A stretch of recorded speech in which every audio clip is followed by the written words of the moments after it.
கிறிஸ்துவின் நாமத்தினால் உங்களை வாழ்த்துக்கிறேன். இந்த நாளில் நம்ம அநேக தரம் கேட்ட ஒரு வசனத்தை தான் நான் இன்னைக்கு இன்னைக்கு பைபிள் படிச்சுட்டு இருக்கிற நேரம் நான் அறிந்து கொண்டேன். அதை மறுபடியுமாக உணர்த்தப்பட்டது. அதை மறுபடியுமாக நான் ஷேர் பண்ணுறேன். கலாத்தியர் 5ஆம் அதிகாரம் 20 25 உள்ள ஒரு சப்ஜெக்ட். அதில் நான் எடுக்க போகிறது என்னென்னா, கருத்து என்னென்னா 24 25. 24 என்ன கொடுத்துருக்குன்னா, கிறிஸ்துவனுடையவர்கள் தங்கள் மாம்சத்தையும் அதன் ஆசை இச்சைகளையும் சிலுவையில் அறைந்திருக்கிறார்கள். இது ஃபஸ்ட்டு.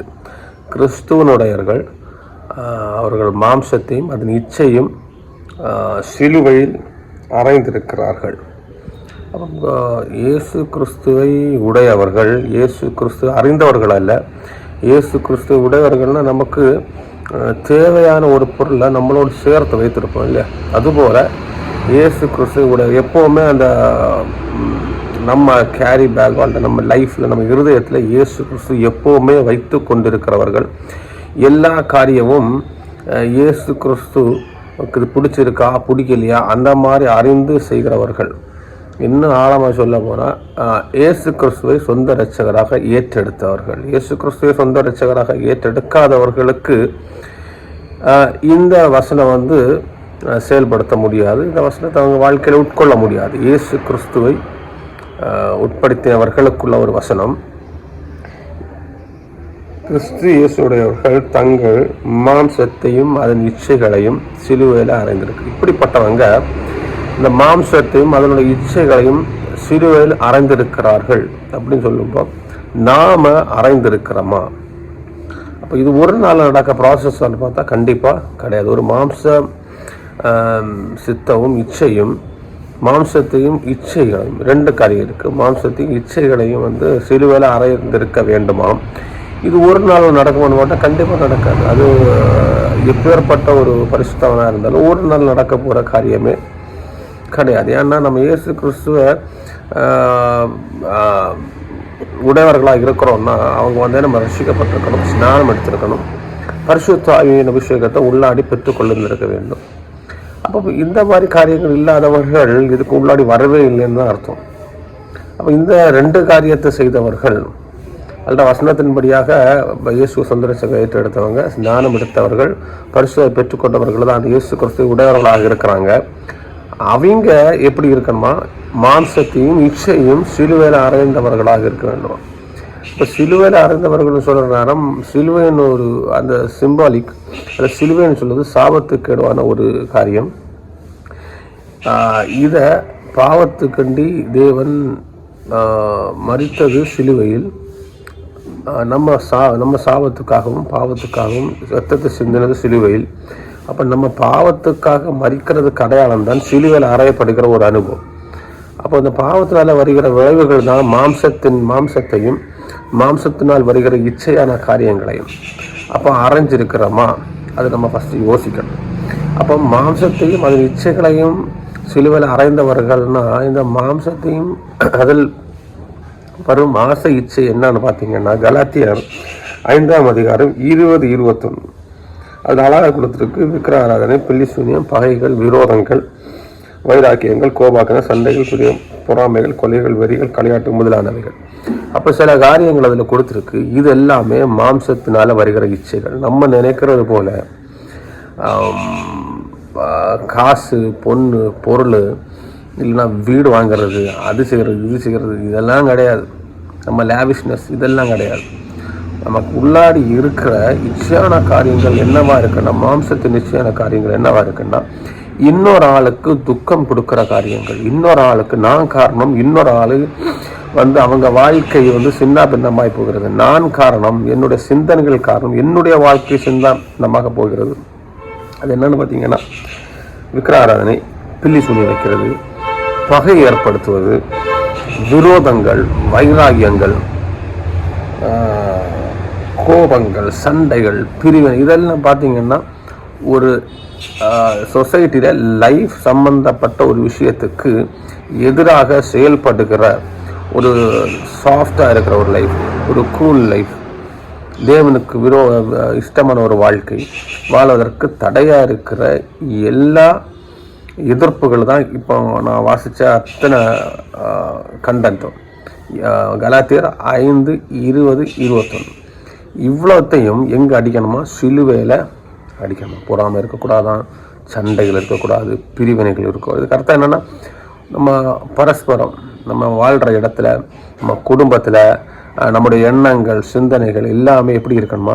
ஒரு சந்தோஷமான ஒரு சிந்தனைகள், எண்ணங்களாக இருக்க வேண்டும். இதை எங்கே அடிக்கணுமா?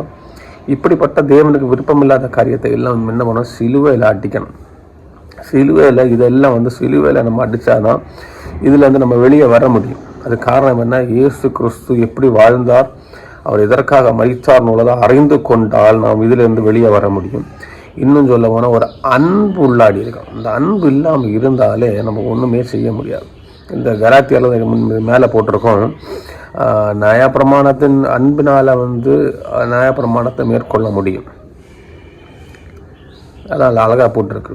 என்ன போட்டிருக்குன்னா 14 போட்டிருக்கு, உங்களிடத்தில் நீங்கள் அன்பு கூறுவது போல பிறரிடத்தில் அன்பு கூறுவாங்க என்கிற இந்த ஒரே வார்த்தையினாலே நியாயப்பிரமாணம் முழுவதும் நிறைவேறிட்டு. அப்போ நம்ம நியாயப்பிரமாணம் சொல்லும் இந்த பைபிள் வசனத்தை முழுமையாக நிறைவேற்றத்தக்க வண்ணமாக செயல்படுத்தணும்னா நமக்கு உள்ளாடி என்ன இருக்கணும்? அன்பு இருக்கணும். அன்பு தான் இந்த மாம்ச இச்சைகள்லேருந்து நம்மளை வெளியே கொண்டு வரும். இன்னொரு ஆளை பார்க்குற நேரம் எப்படி அவங்க நல்லா இருக்கணும், அவங்களுக்கு பகை இருக்கக்கூடாது. பகைன்னு சொல்கிறது என்னன்னா, காலமாக மனதுக்கு உள்ளாடி வைத்துட்டு பேசுகிற ஒரு காரியம், செயல்படுத்துகிற ஒரு காரியம் நமக்கு உள்ளாடி இருக்கா மாற்றிடணும். வைராக்கியம், நான் இன்னைக்கு இதை பண்ண போகிறேன், நாளை கண்டிப்பாக பண்ணுவேன், இந்த மாதிரி ஒரு வைராக்கியம், இன்னொரு ஆளுக்கு இடைஞ்சல் கொடுக்குற ஒரு வைராக்கியம், தேவையில்லாத சிந்தனைகள், எண்ணங்கள், பொறாமைகள் உள்ளாடி இருக்கா? இது காமனாக எங்கே இருக்கும்னா சபைகளில் கண்டிப்பாக இருக்கும். ரெண்டாவது குடும்பத்துக்கு உள்ளாடி கண்டிப்பாக இருக்கும். இது பிசாசானான் ஒன்று இருக்கிற ஒவ்வொரு தந்திரங்களும். வசனம் தெளிவாக சொல்லுது, இதெல்லாம் இருக்கக்கூடாது. பரிசுத்தாவியை பெற்றுக்கொண்ட நமக்கு உள்ளாடி இதெல்லாம் இருக்கக்கூடாதுன்னு தெளிவாக சொல்லுது. ஆனால் அதுக்கு முரண்பாடாக நம்ம செய்கிறோமா?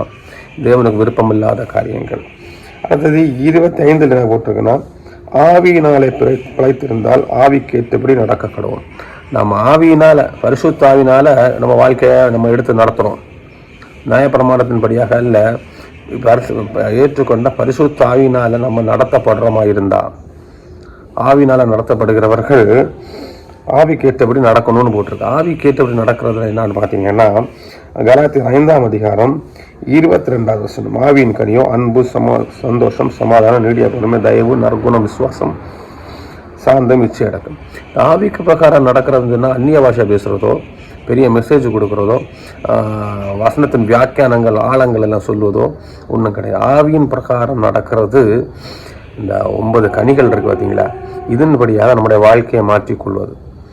இந்த ஆவியின் பிரகாரம் நடக்கிறதும் ஒரு நாளில் மாறப்போகிறது கிடையாது. அனுதினமும் நம்ம தேவன்கிட்ட வசனத்தை படித்து மாறிக்கொண்டிருக்கிற ஒரு சம்பவமாக இருக்கணும். ஆவியின்படி நடத்தப்படுகிறவர்கள் ஆவிக்கேற்றபடி நடக்கணுமா? ஆவிக்கேற்றபடி நடக்கிறதுனா பரிசுத்தாவி என்ன நம்மகிட்ட என்ன எதிர்பார்க்கிறாருன்னா, இந்த 9 கனிகள் நம்மகிட்ட பிறப்போட இவங்க என்ன பிரயாசப்படுறாங்க, அதான் முக்கியம்.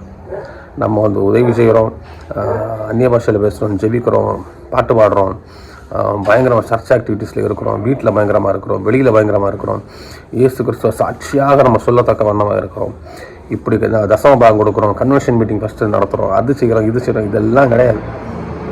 இந்த 9 கனிகள் ஆவிக்குள்ளே இருக்கிறவங்க இந்த 9 கனிகளின் பிரகாரம் நான் நடக்க வேணும். இந்த 9 கனிகளை உள்ளே கொண்டு வரதில்லை. இந்த 9 கனிகள் இருக்குல்ல, இதன் மூலியமாக நம்முடைய வாழ்க்கையை மாற்றிக்கொள்வது, இதுக்குள்ளே தான் நான் இருக்கிறேன். இப்படி மாற்றி கொண்டவர்களுக்கு வாழ்க்கை தான் ஆவிக்கு பிரகாரமாக நடத்தப்படுகிற ஒரு வாழ்க்கை. இந்த ஒரு வாழ்க்கையை தான் இயேசு கிறிஸ்து அவர் செய்து காட்டினார், சொன்னார், அதை நிரூபித்தும் இருக்கிறார். அப்போ அப்படிப்பட்ட வாழ்க்கை தான் சீசர்கள் வந்தாங்க. அவங்க அதனால தான் இதை நமக்கு வேண்டி சொல்லிக் கொடுக்குறாங்க இல்லையா? நம்மளும் இது போல் ஒரு வாழ்க்கையை வாழலைன்னா தேவனுக்கு விருப்பம் இல்லாதவர்களாக தான் நம்ம ஜீவித்துட்டு இருக்கிறோம். ப்ரேயர் பண்ணுறதுனால தேவனுக்கு விருப்பம் போட்டிருக்க முடியுமா? வசனத்தை படிக்கிறதுனால தேவனுக்கு விருப்பம் பண்ண முடியுமா? இல்லை. அதை புசிக்கிறதுனால தான் தேவனுக்கு விருப்பமான காரியங்கள் செய்கிறனால தான் நம்ம அவருக்கு சாட்சியுள்ள ஜீவிதம் ஜீவித்து கொண்டிருக்கிறோன்னு சொல்ல முடியும். இந்த நாட்களில் அதுக்கு அடுத்த வசனம் என்ன சொல்லியிருக்குன்னா, வீண் புகழ்ச்சியை விரும்பாமல் ஒருவருக்கொருவர் கோபமூட்டாமலும் ஒருவர் மேல் ஒருவர் பொறாமை கொள்ளாமலும் இருக்க கடவோம். இந்த வசனம் எல்லாம் நம்மகிட்ட டைரக்டாக பேசிகிட்டு இருக்கு இல்லையா? இதில் வியாக்கியானங்களும் அந்த மாதிரி ஒன்றும் கிடையாது. இது எனக்கு திருப்பி இதை படித்தப்போ ஞாபகம் வந்தது, திருப்பி ஒருக்க ரிப்பீட் மட்டும்தான் பண்ணுறேன் நான். அப்போ இதன்படியாக நம்மளோட வாழ்க்கையை மாற்றிக்கொள்வதற்கு நம்ம தயாராக இருக்கிறோமா? நம்ம தயாராக இல்லைன்னா நம்ம பரிசுத்த ஆவியினால் நடத்தப்படவில்லை. இப்போ இந்த காலகட்டத்தில் பரிசுத்த ஆவியினால் நடத்தப்படுவதுன்னா என்னன்னு கேட்டுட்டு இருக்கிறாங்கன்னா, நம்ம அனுதினம் டெய்லி பைபிள் படிக்கிறீங்களா? டெய்லி நீங்கள் வசனம் வாசிக்கிறீங்களா? கடவுளுக்கு வேண்டி என்ன செய்கிறீங்க? 4 பேர்ட்ட சுவிசேஷம் சொன்னீங்களா? ஜபத்தில் தரித்திருந்தீங்களா? இதெல்லாம் இருந்துச்சுன்னா பரிசுத்த உங்களுக்கு உள்ளாடி இருக்குது. ஆராதனை பண்ணீங்களா? நல்லா ஜம்ப் பண்ணீங்களா? துள்ளுனீங்களா? சர்ச்சில் போயிருந்துட்டு 1 மணிக்கு ஒரு வியாக்கியானம் கொடுத்தீங்களா? இதெல்லாம் அல்ல. பரிசுத்தாவினால் நடத்தப்படுவதுன்னா இன்னொரு ஆளுக்கு இடைஞ்சல் இல்லாமல் நாம் நம்முடைய வாழ்க்கையை மாற்றிக்கொள்வது. இதுதான் பரிசுத்தாவின் அடையாளமாக இருக்கிறது. நம்ம மாற்றம் இன்னொரு ஆளுக்கு வாழ்க்கைக்கு சாட்சியுள்ளதாக இருக்கத்தக்க வண்ணமாக இருக்கிறதா? அது அந்த பரிசுத்தாவின் கனிகள். இந்த கனிகள் 9 இதுக்கு வேண்டி தான் கொடுத்துருக்கு. இந்த கனிகள் உள்ளாடி இந்த கனிகள் வெளியில் வரணும்னா மாம்சத்தின் காரியங்கள் அழிக்கப்பட வேணும். அதை எங்கே அழிக்கணும்? எப்போ நம்ம இயேசு கிறிஸ்து சொந்த ரட்சகராக ஏற்றெடுத்திருக்கிறோமோ, எப்போ ஸ்நானம் எடுத்தோமோ, எப்போ பரிசுத்த அபிஷேகத்தை பெற்றுக்கொண்டோமோ, அன்னையிலிருந்து நமக்கு 2 டாஸ்க் இருக்குது. என்ன டாஸ்க்குன்னா, 1 மாம்சந்த சிந்தையை அனுதினம் சிறுவெல்லாம் அடிக்கப்பட்டுட்டே இருக்கணும், அடிச்சுட்டே இருக்கணும். அதுக்கு என்னன்னா, எனக்கு தேவையில்லாத கேரக்டரை நான் என்ன பண்ணணும்? மாற்றிக்கிட்டே இருக்கணும். 2வது தேவையில்லாத கேரக்டர் மாற எனக்கு உள்ளாடி என்ன சுபாவம் வரணும்? பரிசுத்தாவின் சுபாவம் உள்ளாடி வந்திருக்கணும். இந்த 2ம் நம்ம செய்யலைன்னா, நம்ம பரிசுத்தாவை பெற்றுக்கொண்டோன்னா சும்மா ஏதோ பரிசுத்தை பெற்றுக்கொண்டேன், கொஞ்சம் அந்நிய பாஷை பேசுகிறோம், என்ன இல்லாமல் பண்ணுறோம், நான் போகிறோம்னு. இது தேவனுக்கு விருப்பம் இல்லாத ஒரு வாழ்க்கை. அதனால தான் அந்த பைபிளில் கொடுக்கப்பட்டிருக்கிறது. ஆவியினால் நடத்தப்படுறீங்களா? இப்படி தான் நீங்கள் நடத்தப்படணும். 26 வீண் புகழ்ச்சி விரும்பாமலும் ஒருவர் கோபம் மூட்டாமல். அப்போ வீண் புகழ்ச்சின்னு சொல்கிற நேரம் தேவையில்லாத ஒரு புகழ்ச்சியை விரும்பக்கூடாது. அது உலகத்தின் பிரகாரமான உள்ள ஒரு புகழ்ச்சி. அதை வீணாக தேவன் மனசிலாகி வைத்திருக்கிறார். அப்போ அந்த புகழ்ச்சியை நம்ம விரும்பக்கூடாது. கிடைக்கிறத வாங்கக்கூடாதுன்னு இல்லை. ஒரு ஆள் நம்மளை புகழ்கிறாங்கன்னா அது மோசம்னு சொல்கிறதுக்கு இல்லை, நாம் விரும்பப்படாது. ஸோ நல்ல ஆராதனை பண்ணுற நேரம், நல்ல ஜவுக்கிற நேரம், நல்ல மெசேஜ் கொடுக்குற நேரம் நமக்கு வீண் புகழ். இவங்க நம்மளை பற்றி பேச மாட்டாங்களா? வீண் புகழ்ச்சி நம்மளை சும்மா உசுப்பாட்டி விடுறது. அந்த மாதிரி காரியத்துக்கு நம்ம ஸ்டெப்ஸ் எடுக்கக்கூடாது. எனக்கு வீண் புகழ்ச்சி வேணும். இந்த மாதிரி புகழ்ச்சி என்ன பண்ண மாட்டாங்களா? எடுக்கிற ஒவ்வொரு முயற்சிகளும் தேவனுக்கு விருப்பம் இல்லாது. அடுத்து என்ன போட்டிருக்குன்னா, ஒருவர் கோபம் மூட்டாமலும். ஒருவர் கோபம் கொள்ளாமலும் இல்லை, ஒருவருக்கு ஒருவர் கோபம் மூட்டாமலும். இன்னொரு ஆளை கோபம் மூட்டுறது போல நான் என்னுடைய பிரவர்த்திகள் இருக்கக்கூடாது. அது ரொம்ப கவனமா இருக்கணும். நம்ம கோவப்படுறதுனால இல்லை, இன்னொரு ஆளை கோவம் மூட்டுறது போல என்னுடைய பிரவர்த்திகள் இருக்கக்கூடாது. அதுக்கு அர்த்தம் என்னன்னா, நான் பர்ஃபெக்ட்னு காட்டக்கூடாது. நம்ம பர்ஃபெக்ட் எல்லாத்தையும் நான் பயங்கரமாக இருக்கிறேன், நான் இப்படி ஆக்கும், நான் பைபிளில் ஆழமாக இருக்கிறேன், நான் ப்ரேயரில் பயங்கரமாக இருக்கிறேன், மெசேஜில் பயங்கரமாக, நான் பரிசுத்தத்தில் பயங்கரமாக இருக்கிறேன், இந்த மாதிரி சொல்லி தன்னைத்தானே எழுப்பி இன்னொரு ஆள்கிட்ட ஆர்குமெண்ட்ஸுக்கு போகிறது, இதெல்லாம் தேவனுக்கு விருப்பம் இல்லாத காரியம். அடுத்தது என்ன? ஒருவர் மேல் ஒருவர் பொறாமை கொள்ளாமல் இருக்க கடவுள். அதுவும் ரொம்ப முக்கியமானது. ஒருவர் பொறாமை கொள்ள இல்லாமல் இருக்க கடவுள். பொறாமைன்னு சொல்கிறது இன்னொரு ஆளுக்கு மேலே பொறாமை கொள்ளக்கூடாது. நான் பண்ணுற பொறாமை அவங்களுக்கு தெரியாது. இப்படி பொறாமை கொள்ளாமல் இருக்க வேண்டும். இப்போ நான் ஒன்று சொல்கிறேன், நான் பொறாமை கொள்கிறேன்னா நான் பண்ணுற பொறாமை அவங்களுக்கு தெரியாது இல்லையா? அப்போ யார் பார்த்துட்டு இருக்கிறா? தேவன் பார்த்துட்டு இருக்கிறார். அப்போ அவங்களோட நான் மேலே வரணும், அவங்களோட நான் இப்படி இருக்கணும், அவங்க இப்படி இருக்கிறாங்களே, அதுதான் முக்கியம். நம்ம மேலே வர்றது தப்பு கிடையாது. அது ஒர்ஷிப்பாக இருக்கட்டும், ப்ரேயராக இருக்கட்டும், வாழ்க்கையில் இருக்கட்டும், பிஸ்னஸாக இருக்கட்டும், வீட்டிலையாக இருக்கட்டும், என்னை உயர்த்தி காட்ட வேண்டும் என்ற எண்ணத்தில் நம்ம செய்கிறதல்ல. பொறாமைன்னு சொல்கிறது அவன் என்னை விட எப்படி நிறைய இருக்கிறான். அப்போ இந்த பொறாமை ஸ்பிரிச்சுவல் ஆக்டிவிட்டியில் இருக்கிற காரியம், இதெல்லாம் மாம்சத்தின் சிந்தை, இதெல்லாம் மாற்றி விடுகிறது தான் ஒரு பரிசுத்தாவின் அபிஷேகத்துக்கு உள்ள அடையாளம், ஆவிக்குரிய கனிகளின் அடையாளம். இந்த நாட்களில் இந்த வசனத்தின் மூலியமாக நம்முடைய வாழ்க்கை எப்படி போயிட்டுருக்கு நம்ம சிந்திப்போம். நம்மளோட வாழ்க்கைக்குள்ளாடி இல்லைன்னா கண்டிப்பாக நம்மளும் விழுந்து போவோம். இன்க்ளூடிங் நானும் பர்ஃபெக்ட்னு சொல்ல முடியாது. சேஞ்ச் பண்ண ட்ரை பண்ணணும். அது எப்படின்னா மாம்சத்தின் இச்சையை ஒழித்து ஆவியின் கனிகளை புறப்பிட வைக்கத்தக்க வண்ணமாக நம்ம பரிசுத்த ஆவியை பிரயோஜனப்படுத்தி கொண்டிருக்கிறோமா? பரிசுத்த ஆவி தீர்க்க தரிசனம் சொல்கிறதுக்கோ, அற்புத அடையாளம் காட்டுறதுக்கோ, நல்ல மெசேஜ் கொடுக்கறதுக்கோ, ப்ரேயர் லைஃப்பில் லீட் பண்ணுறதுக்கோ எல்லாம் பரிசுத்த ஆவி இல்லை. அதெல்லாம் தேவனுடைய கிருபை நம்மளை வழி நடத்திட்டு இருக்கு. பரிசுத்தாவி நம்மகிட்ட கொடுத்துருக்கிறாருன்னா என்னை பரலோகத்துக்கு கொண்டு சேர்க்கறத்தக்க வண்ணமாக என்னோட வாழ்க்கை மாறணும். இந்த கபடுகள் எல்லாம் உள்ளாடி இருந்துட்டு யாருமே பரலோகத்துக்கு போக முடியாது. தேவனை சும்மா வாயால் அறிக்கை பண்ணி நம்ம ஆராய்ச்சிட்டு இருக்கிறோம். இதுலேருந்து நம்ம வாழ்க்கையை மாற்றம் தேவன் நம்மளை ஆசீர்வதிப்பார். ஆமென்.